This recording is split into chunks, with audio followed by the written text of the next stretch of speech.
Hello everyone! Gawa naman tayo ngayon. Magluto ako ng carbonara mga kabayan na with zucchini. Ito olive oil. Tapos lagyan natin ng pancita. Ayan, karne ito kabayan.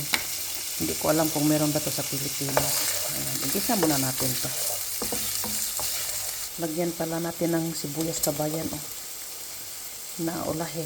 Okay lang yan. Madarara nag-smile kabayan. Ayan. Ayan. Igisa na lang natin dyan. Mikos nyo lang. Ayan na. Pag ganyan na siya kabayan, ayan natin zucchini. Nilagay din natin ito. Ayan. Mikos nyo lang.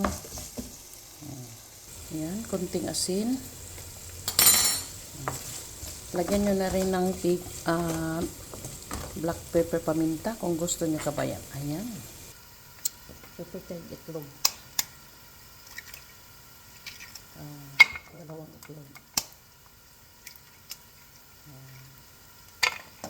Tapos, parmesan cheese.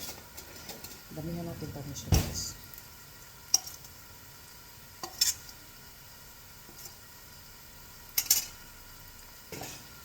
Tapos, i-mix. Chop lang.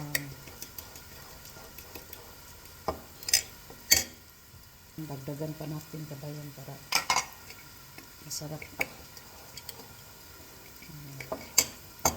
Ayan, ganyan na siya kalapot. Maraming parmesan cheese. Lagyan natin asin. Ito mas masarap pag may paminta. Ayaw man ang amo ko. Kaya ito na lang. Ito ang aking pasta kabayan. Paborito ko to. Fusilli. Ang ating tubig na may asin.